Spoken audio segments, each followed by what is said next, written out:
ijuru mbareba mu kwizera rumurwa w'amahoro n'ibyishimo by'iteka niringiye kuzinjira mu rugo rwo kwa data tukibanira iteka haleluya niteka kwa data ni mu ijuru areba mu kwizera rumurwa w'amahoro n'ibyishimo by'iteka niringiye kuzinjira mu rugo rwo kwa data tukibanira iteka haleluya niteka zabwira isi ngurabeho wasiwe imiruho umubiri na satani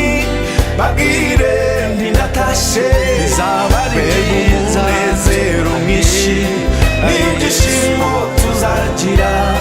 tubonanye na Yesu tubonanye amaso ku maso